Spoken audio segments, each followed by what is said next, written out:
안녕하세요. 반갑습니다. 사랑하는 수원은혜교회 청소년 일부 학생 여러분, 반갑습니다. 주 안에서 그동안 잘 지냈는지요? 오늘은 5월 17일 주일입니다. 스승의 주일인데요. 우리를 위해서 복음을 전하고 또 사랑하는 우리 학생들에게 하나님의 사랑을 전하기 위해서 노력하시는 우리 모든 선생님들께 이 자리를 빌어서 감사를 드리고요.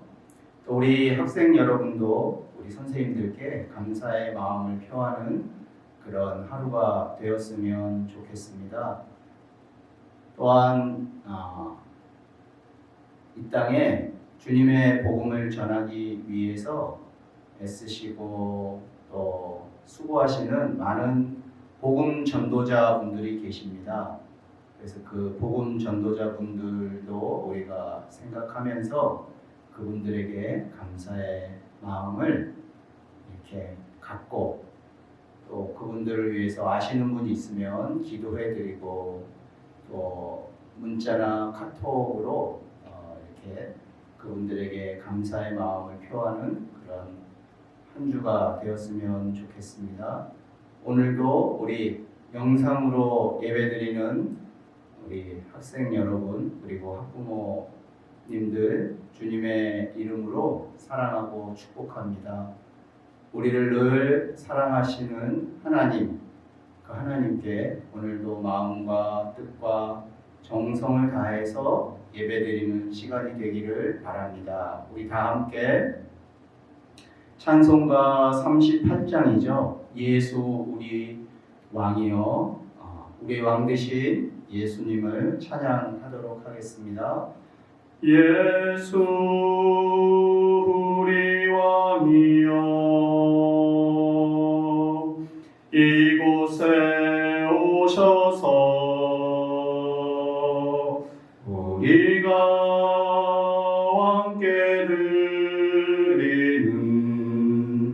영광을 받아주소서.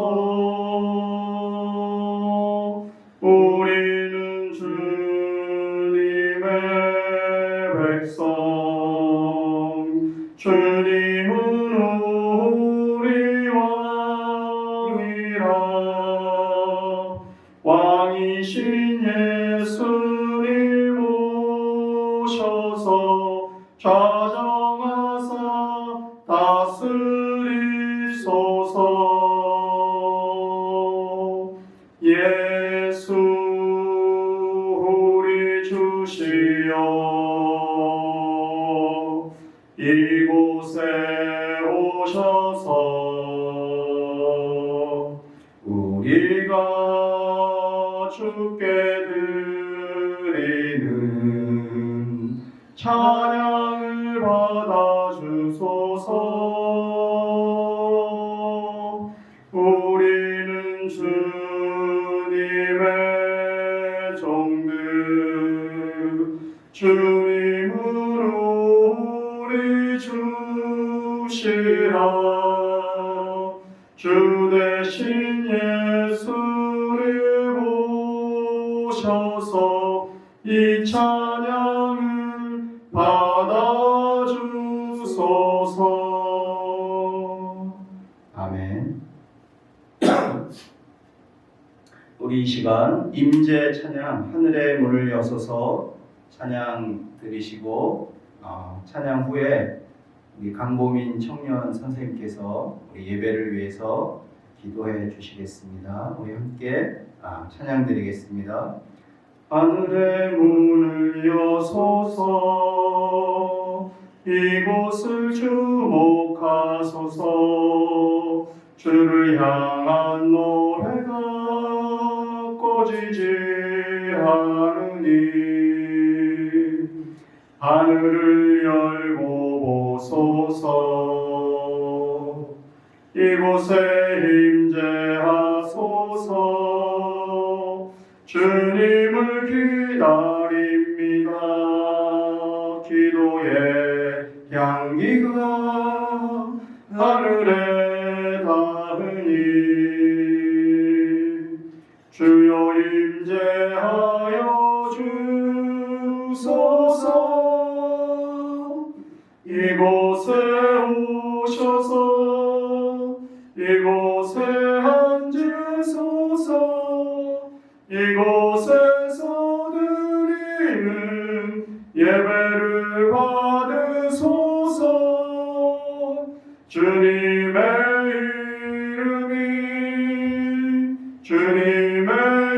이름만이 오직 주의 이름만 이곳에 있습니다. 아멘.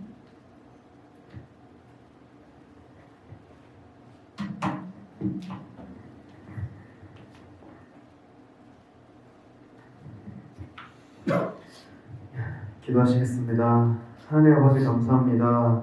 오늘도 이렇게 각자의 자리에 나와 예배를 허락하신 감사합니다. 하나님, 지금의 시기가 많이 혼란스럽습니다. 끝나가는 줄 알았던 전염병도 다시 살아나 피해가 이만저만이 아닙니다. 주님께서 굽어 살피시고 긍휼히 여겨주셔서 한 명 한 명 보듬어 은혜 내려주세요. 주님 또한 스승의 주일입니다. 우리가 영적으로 회복하고 바로 설 수 있게 도와주시는 목회자분들과 선생님, 또한 각자의 자리에서 여러 섬기시는 분들께 감사하고 기뻐하며 그들을 위해 기도하는 뜻깊은 시간이 되길 간절히 원합니다. 또한 오늘 김진웅 목사님께서 말씀을 선포하실 때 듣는 모든 이에게 깨닫는 은혜와 삶에서 순종하는 값진 축복이 함께하길 원합니다. 말씀 전하시는 목사님께 영육간의 건강을 허락하시길 원하며 감사드리며 예수 그리스도의 이름으로 기도드렸습니다.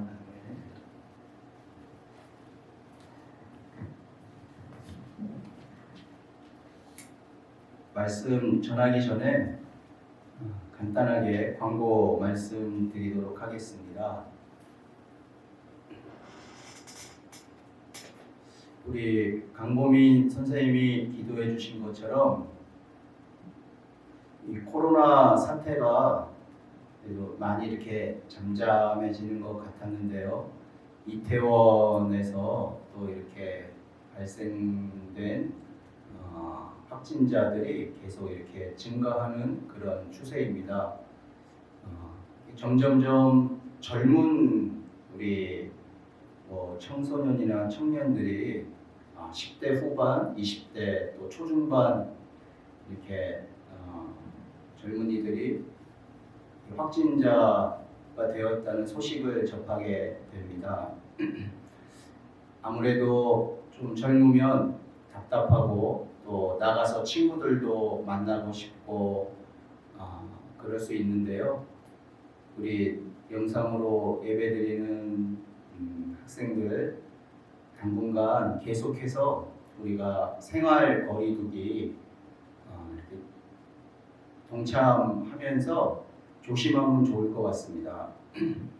마스크도 잘 착용해 주시고 손도 잘 씻고 거리두기 이렇게 식사할 때나 이런 부분들 좀 조심해 주기를 부탁드리고 더불어서 이렇게 공공 장소에 가는 거 조금 더 절제를 하면 좋지 않을까 그런 생각이 듭니다. 우리 조금만 더 조심했으면 좋겠고요. 현재 교회는 우리 청소년 일부는 몇 주 전부터 우리 그레이스 센터에서 주일날 오전 11시 또 오후 1시 30분 동일한 예배를 이렇게 나누어서 드리고 있습니다. 그러니까 우리가 6개의 반인데요. 오전에 3개 반, 오후에 3개 반 이렇게 나누어서 예배를 드립니다. 그래서 마스크를 착용하고 방문 기록을 하고 또 손 소독을 하고 이렇게 뛰어 앉습니다. 드문드문 뛰어 앉아서 우리가 예배를 드리고 있습니다. 그래서 가정에서 예배 드리는 우리 친구들도 언제 교회에 와서 예배를 드리지 이렇게 좀 궁금한 친구들이 있을 거예요. 그러면 반 선생님에게 이렇게 연락하시고 문의하셔서 서로 상의해서 교회 나와서 예배 드리셔도 좋을 것 같고요. 또 아직까지 좀 가정에서 영상으로 예배를 드리는 게 좋겠다 생각하는 친구들은 이렇게 조심하는 차원에서 영상으로 예배 드리셔도 좋습니다.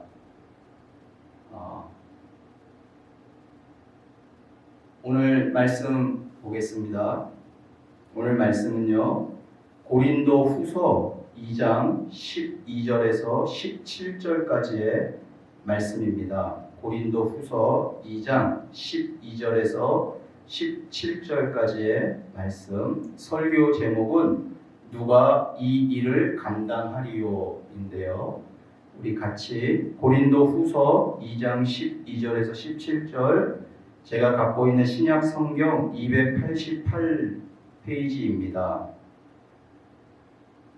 우리 같이 한 목소리로 읽도록 하겠습니다. 내가 그리스도의 복음을 위하여 드로아에 이름에 주 안에서 문이 내게 열렸으되 내가 내 형제 디도를 만나지 못하므로 내 심령이 편하지 못하여 그들을 작별하고 마게도냐로 갔노라. 항상 우리를 그리스도 안에서 이기게 하시고 우리로 말미암아 각처에서 그리스도를 아는 냄새를 나타내시는 하나님께 감사하노라. 우리는 구원받는 자들에게나 망하는 자들에게나 하나님 앞에서 그리스도의 향기니 이 사람에게는 사망으로부터 사망에 이르는 냄새요 저 사람에게는 생명으로부터 생명에 이르는 냄새라. 누가 이 일을 감당하리요?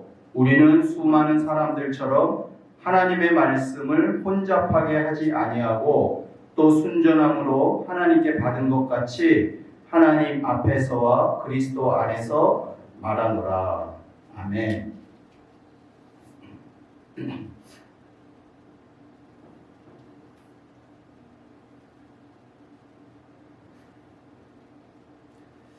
현재 이집트에서 선교사로 사역하는 40대 초중반의 청년 자매가 있습니다. 이 자매는요, 제가 중고등부에서 교사로 봉사할 때 지도했던 학생이었는데요. 오랜 시간 준비하고 훈련받아 지금은 이집트에서 너무 신실하게 사역을 잘 하고 있는 자매입니다. 참 순수한 마음으로 하나님의 말씀을 전하고 있는데요. 순수한 마음으로 복음을 전하는 자매의 모습이 마치 그리스도의 향기처럼 느껴지곤 합니다.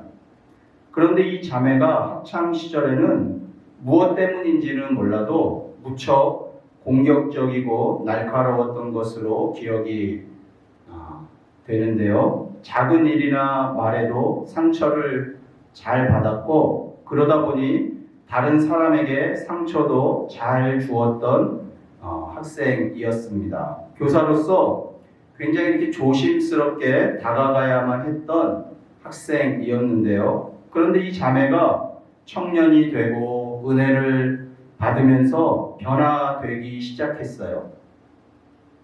청년 시절 말씀 훈련과 기도를 통해 자매가 성장하는 모습을 지켜볼 수 있었는데요. 제가 전도사 시절인 어느 날 그 자매가 찾아왔어요. 선교사로서 소명을 받았다고 하면서 전도사님 기도해 주세요 라고 부탁을 하는 것이었어요. 당시 제가 중고등부 전도사로 사역하던 시기였는데요. 그 자매를 초대해서 후배인 이 중고등부 학생들에게 믿음의 선배로서 말씀을 전해달라고 제가 그 청년 자매에게 부탁을 했습니다. 그 자매가 말씀을 전하는 그날 저는 비로소 그 자매가 그동안 왜 그토록 공격적이고 날카로웠는지 이해할 수 있게 되었어요. 한 번도 자신의 아버지에 대해 이야기하지 않았던 자매가 후배들 앞에서 자신의 아버지에 대해서 진솔하게 이야기하는 것을 들었기 때문이에요. 그날 그 자매는 성령으로 충만했고 어린 시절부터 교회를 다니면서 한 번도 이야기하지 않았던 부분을 후배들 앞에서 진솔하게 고백을 했어요. 그날 그 자매는 자신의 아버지가 구두를 닦는 분이었다고 고백을 했어요. 그러면서 과거에는 자신의 아버지를 너무나 부끄러워했다는 것이었어요. 그러나 이제는 예수 그리스도 안에서 아버지를 이해하고 사랑하게 되었다고 고백하면서 눈물을 흘리는 그 자매의 모습이 무척이나 감동적이었던 것으로 기억이 됩니다. 그 자매는 아버지가 부끄러워서 한 번도 자신의 아버지에 대해 이야기를 하지 않았던 것이었어요. 그것이 그 자매에게 콤플렉스가 되어서 그 자매를 날카로운 사람으로 만들었던 것이었죠. 그런데 하나님께서는 그 자매를 복음 전하는 전도자로 부르셨고 하나님의 은혜의 말씀 안에서 오랜 시간 고난과 인내를 배우게 하셨어요. 그러면서 건강한 자아를 회복시키셔서 이집트에서 선교하는 선교사로 헌신하게 하셨던 것이었죠. 여러분, 하나님께서 복음을 전하는 자로 부르실 때 그 사람의 혈연, 가문, 학벌, 신체 조건 등을 보시지 않는다는 것을 우리는 알 수가 있어요. 구약 시대에는 이스라엘 족속, 레위 지파, 아론의 가문에서만 제사장직을 수행할 수 있었어요. 그러나 오늘날에는 하나님의 부르심과 요청에 소명감을 가지고 순응하는 사람이라면 누구라도 다 복음을 전하는 사도직을 감당할 수 있는 것이죠. 그러나 오늘날에는 하나님의 부르심과 요청에 소명감을 가지고 순응하는 사람이라면 누구라도 다 복음을 전하는 사도직을 감당할 수 있는 것이죠. 이 시대에는 사도는 없어요. 그러나 복음을 전하는 사도적 정신인 사도성은 계승되고 있는 것이죠. 사도는 복음을 전하라고 부르심을 받은 주님의 제자들이에요. 베드로, 요한, 야고보 등 예수님과 함께했던 사도들은 지금 이 시대에는 존재하지 않아요. 그러나 오늘날 여전히 사도성을 가지고 베드로처럼, 요한처럼, 야고보처럼 복음을 전하는 사도직은 계승되고 있는 것이죠. 이름도 없이 빛도 없이 복음을 전하는 그 누군가에 의해 생명의 복음은 전해지고 있고 그곳에 생명의 싹이 움트고 있는 것이에요. 복음을 전하는 것은 죽음과 생명 사이에 놓여있는 영혼들에게 참된 생명을 전하는 것이기에 너무나도 중대한 일인 것이에요. 주님은 오늘도 이 중대한 일을 감당할 사람을 찾고 계세요. 주님은 오늘도 요청하세요. 오늘 본문 16절 하반절 말씀을 보시면 누가 이 일을 감당하리요? 라고 말씀하고 계신데요. 오늘 본문은요, 감사 형식으로 시작이 되고 있어요. 14절 하반절 말씀을 보면 하나님께 감사하노라 라는 바울의 고백이 나옵니다. 그런데 여러분, 오늘 본문을 보면 감사를 고백하는 바울은 자신의 마음이 편치 못했다라고 말하고 있어요. 왜냐하면 동역자 디도를 만나지 못했기 때문이에요. 13절 말씀을 보면 내가 내 형제 디도를 만나지 못함으로 내 심령이 편하지 못하여라고 말씀하고 있는데요. 바울은 디도를 만나기를 원했어요. 왜냐하면 그를 통하여 고린도 교회의 소식을 듣고 위로를 얻고 싶었기 때문이에요. 그러나 디도를 만나지 못했고 그로 인해 마음이 편치 못하다고 기록하고 있는 것이에요. 디도를 만나지 못해 심령이 편치 못했던 바울은 그 밖에도 여러모로 마음이 편치 못한 상태에서 복음을 전하고 있었어요.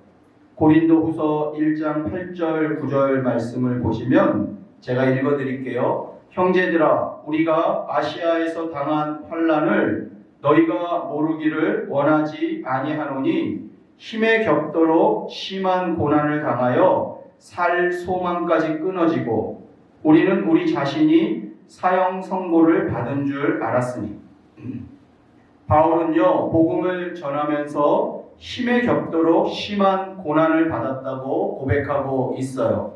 그래서 살 소망까지 끊어질 지경에 이르게 되었던 것이죠. 그의 마음에 사형 선고를 받았다는 생각이 들 정도로 바울은 극심한 환난을 당하였어요. 거기에 덧붙여 고린도후서 2장 5절 말씀을 보면 근심하게 한 자들이 나타났다 이렇게 말씀하고 있어요. 바울 자신이 복음을 전하여 세워진 고린도 교회에 근심하게 한 자들이 나타나서 바울의 마음을 편치 못하게 했던 것이죠. 이런 상황 속에서도 바울은 하나님께 감사를 고백해요. 그가 고백한 감사의 내용은 하나님께서 항상 우리를 그리스도 안에서 이기게 하신다는 것이었어요. 사랑하는 여러분, 우리도 마음이 편치 못할 때가 있어요. 그렇죠? 여러 가지 사정으로 말미암아 마음이 편치 못할 때가 있죠. 아마 오늘 예배를 드리는 선생님, 또 학부모님, 학생 중에도 또 우리 성도님들 중에도 마음이 편치 않은 상태에서 예배를 드리시는 분들이 계실지 모르겠어요. 하나님께서는 그런 우리에게 오늘 말씀하세요. 마음이 편치 못한 상태에서도 하나님께 감사하라라고 말씀하십니다. 우리가 마음이 편치 못한 상태에서도 하나님께 감사할 수 있는 근거는 하나님께서 항상 우리를 그리스도 안에서 이기게 하시기 때문입니다. 14절 말씀인데요. 우리 다 같이 한번 14절 말씀 읽어볼까요? 같이 읽겠습니다. 항상 우리를 그리스도 안에서 이기게 하시고 우리로 말미암아 각처에서 그리스도를 아는 냄새를 나타내시는 하나님께 감사하노라. 바울은 마음이 편치 못한 상태에서도 항상 우리를 그리스도 안에서 이기게 하시는 하나님께 감사하노라라고 고백하고 있어요.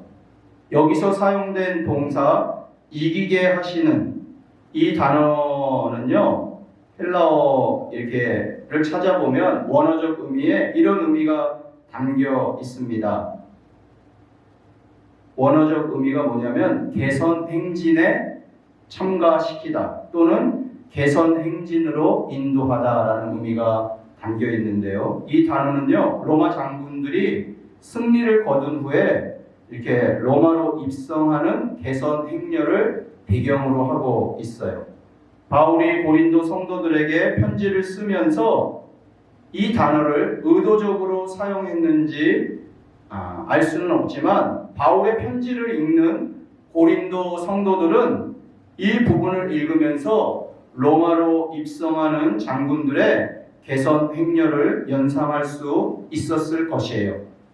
이와 마찬가지로 복음을 전하는 자들도 개선 행렬에 동참하는 자들과 같다고 말씀하고 있어요. 십자가는 여지없이 실패한 것처럼 보이고 십자가의 복음을 전하는 자들도 이 세상에서는 실패자처럼 보일지 모르지만 실상은 개선 장군인 그리스도와 함께 승리의 개선 행렬에 동참하고 있다라고 성경은 말씀하고 있는 것입니다. 그러므로 낙담하지 말고 어떤 상황 속에서도 감사하라고 말씀하고 있는 것이죠.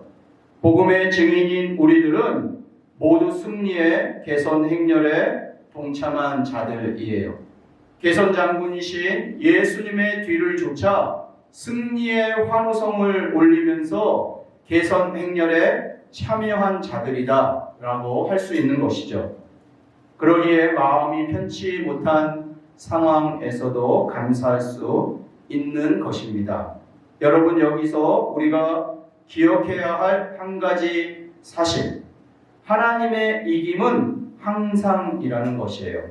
성경은 하나님의 이김을 항상이라고 말씀하고 있어요. 성경은 이김이라고 말씀하고 있지만 우리의 삶의 정황은 어떻습니까? 이김과 거리가 먼 상황일 때가 많잖아요.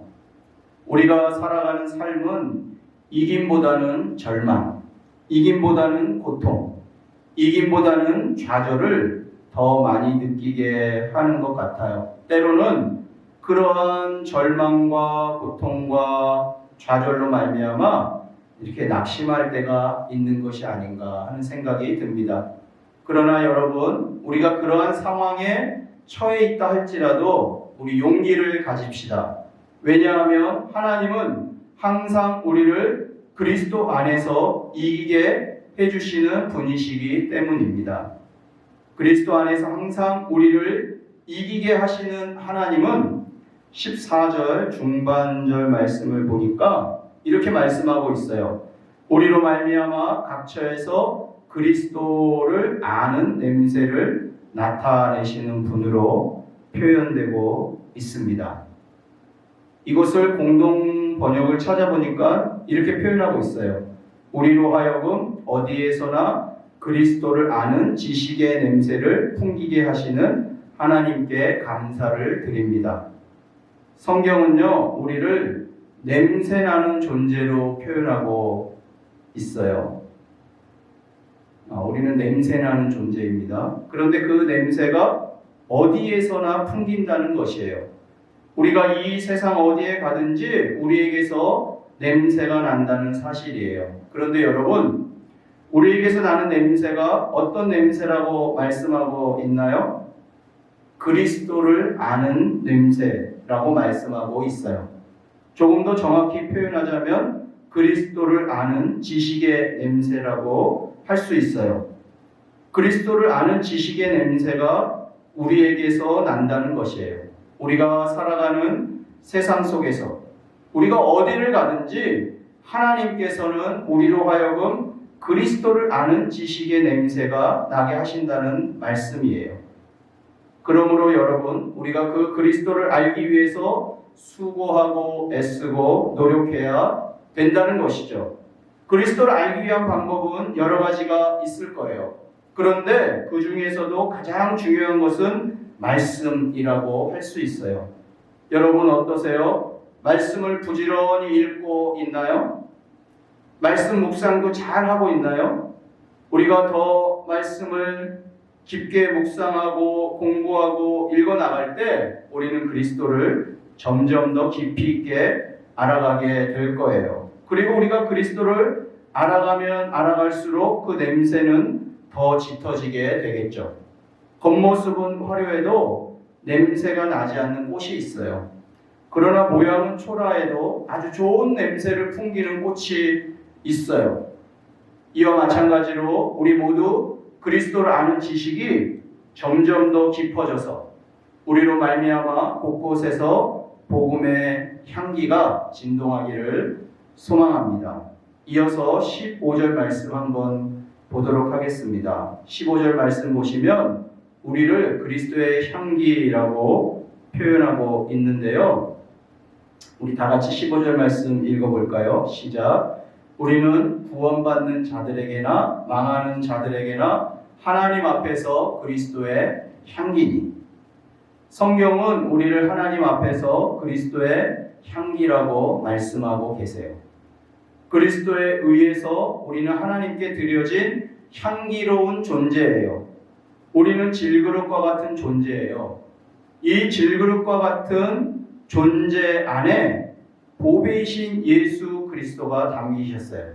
고린도서 4장 7절에 그 말씀이 있는데요. 질그릇 안에 보배이신 예수 그리스도가 담기셨기 때문에 우리는 하나님 앞에 향기로운 존재가 되는 것이죠. 여러분 정말 우리 자신이 향기 나는 존재라고 생각하시나요? 평상시 그래 나는 그리스도의 향기야 라고 생각하면서 생활하시나요? 아니면 왜 내 속에서 이렇게 악취가 나지? 라고 생각하면서 생활하시나요? 아마 다른 사람이 나 자신을 볼 때는 몰라도 자기 자신의 내면을 들여다보면 하나님 앞에서 악취가 난다고 생각하는 경우가 많을 거예요. 그럼에도 우리는 하나님 앞에서 그리스도의 향기예요. 왜 그렇죠? 그리스도 때문이에요. 우리는 그리스도 때문에 하나님 앞에서 향기 나는 존재가 되었어요.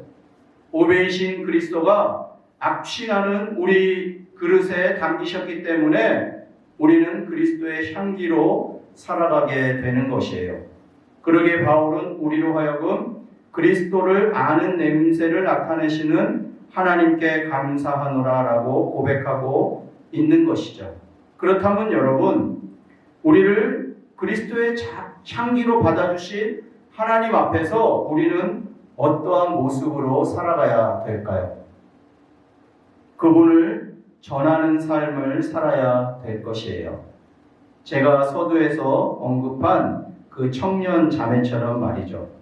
복음을 전하는 사도적 사명을 가진 우리는 믿는 사람이든 믿지 않는 사람이든 모든 사람과 관계를 맺으며 생활하게 되어 있어요. 이때 우리는 그들과의 관계 속에서 그리스도의 향기로 존재하게 되는데요. 우리가 그리스도의 향기로 세상 속에 존재할 때 우리가 전하는 복음을 통해 구원 얻는 사람들이 생겨나게 되는 것이죠. 이것을 오늘 본문 15절, 16절에서는 이렇게 말씀하고 있어요. 15절, 16절 제가 읽어드릴게요. 우리는 구원받는 자들에게나 망하는 자들에게나 하나님 앞에서 그리스도의 향기니 이 사람에게는 사망으로부터 사망에 이르는 냄새요. 저 사람에게는 생명으로부터 생명에 이르는 냄새라.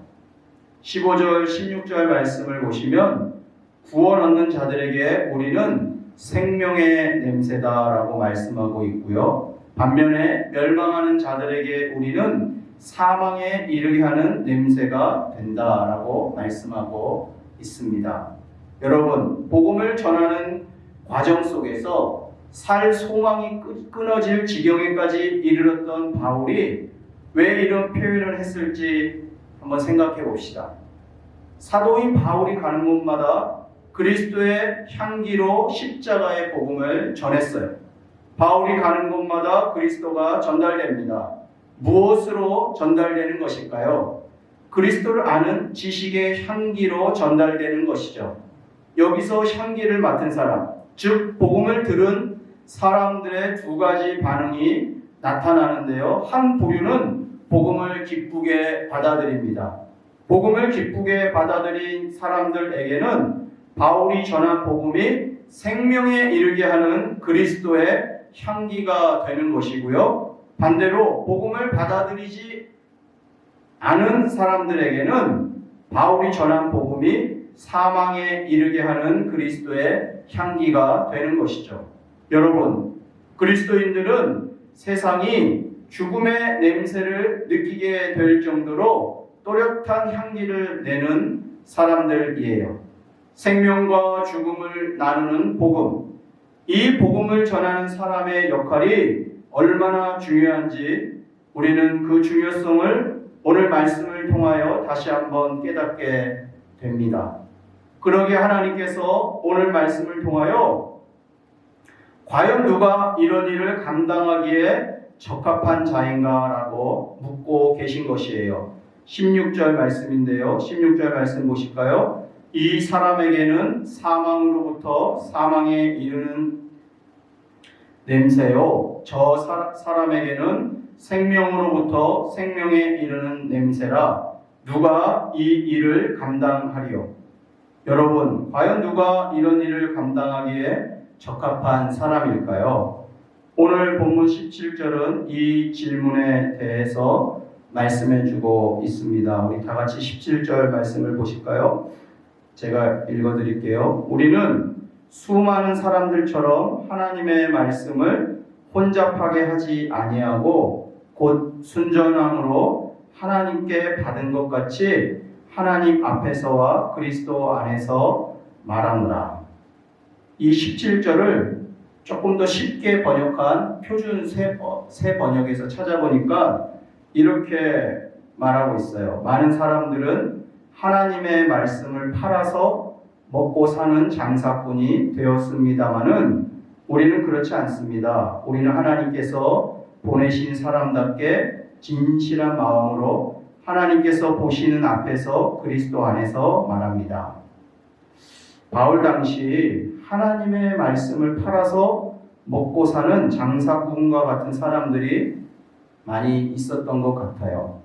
17절에 하나님의 말씀을 혼잡하게 하지 아니하고 해서 이렇게 혼잡하게 해당하는 헬라어 원어를 찾아보니까 이렇게 표현되어 있어요. 본래 물건을 팔거나 이익을 위해 포도주 원에게 물을 타는 행위를 말하는 것이다 라고 이렇게 설명하고 있습니다. 하나님의 말씀을 순수하게 전하는 것이 아니라 하나님의 말씀을 팔아서 자신의 이익을 취하는 장사꾼과 같은 사람들이 당시 많이 있었던 것 같아요. 포도주에 물을 타듯 하나님의 말씀에 다른 것들을 첨가시키는 행위를 하는 사람들이 있었다는 것이죠.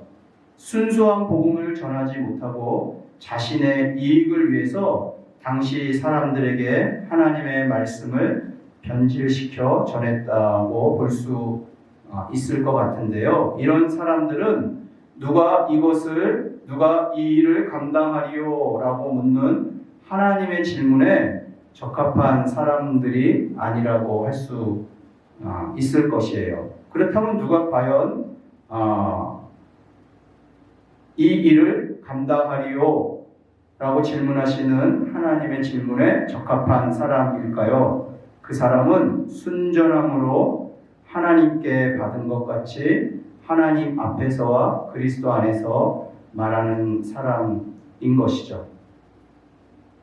당시 말씀을 맺도록 하겠습니다. 당시 하나님의 말씀을 왜곡되게 전하는 사람들 틈에서 바울은 순전함으로 하나님께 받은 것 같이 하나님 앞에서와 그리스도 안에서 말하는 사람이었어요. 너무 외롭고 힘든 복음 전도 여정 속에서 자신에게 날아오는 비난을 변호하는 목소리라고 생각해도 틀리지 않을 것이라고 생각되어지는데요. 순전함으로 하나님께 받은 것 같이 하나님 앞에서와 그리스도 안에서 복음을 전하는 사람. 그 사람이 여러분에게 이렇게 복음을 전하고 가르치는 우리의 스승님들이 아닐까 생각이 듭니다. 누가 이 일을 감당하리요? 라고 하나님께서는 질문하십니다. 먼저 이 일을 감당하면서 순수한 마음으로 복음을 전하시는 우리 기독 복음 교사 분들께 먼저 감사를 드립니다. 그리고 순수한 마음으로 이 복음을 들고 전 세계 열방에 가서 복음을 전하시는 우리 선교사님들께도 감사의 마음을 전합니다. 여러분, 주님은 오늘 이 자리에 있는 우리 청소년, 고등학생 여러분에게도 요청을 하십니다. 누가 이 일을 감당하리요? 순전함으로 하나님께 받은 것 같이 하나님 앞에서와 그리스도 안에서 복음을 전하는 사람, 그 사람이 바로 여러분 되기를 주님께서는 요청하고 계십니다. 여러분에게 좋은 믿음의 스승님이 계셨던 것처럼 그 뒷모습을 보면서 여러분도 순전함으로 복음을 전하는 그런 그리스도의 향기와 같은 사람들이 될 수 있기를 이 시간 주님의 이름으로 축복하며 또 기원을 드립니다. 기도하겠습니다. 하나님 아버지, 악취나는 인생인 참 죄 많은 인생 가운데 보배 되시는 그리스도를 담아주셔서 우리가 그리스도의 향기 되게 하시니 감사를 드립니다. 하나님 아버지, 이 그리스도의 향기 되게 하셨사오니 이 예배를 드리는, 영상으로 예배를 드리는 모든 우리 성도님들, 그리스도의 향기로서 순전한 마음으로 복음을 복음을 전하는 그런 복음 전도자가 될 수 있도록 은혜를 베풀어 주옵소서. 하나님 아버지, 우리의 마음이 변질되지 않게 도와주시고 늘 순전함으로 하나님 앞에서 복음을 전하는 그런 그리스도의 향기로 살아갈 수 있게 해주시기를 간절히 소망하며, 이제는 우리 주 예수 그리스도의 은혜와 하나님 아버지의 무한하신 사랑과 성령님의 위로 교통 역사하심이, 누가 이 일을 감당하리요라고 요청하시는 하나님의 요청에 순전함으로 그리스도의 향기로서 복음 증인의 삶을 살기로 다짐하고 결단하는 사랑하는 우리 수원은혜교회 청소년 일부 학생들 위해, 그리고 함께 영상으로 예배드리는 우리 학부모님들 위해, 또 우리 성도님들 위해, 우리 스승의 주일을 맞아 학생들에게 순전함으로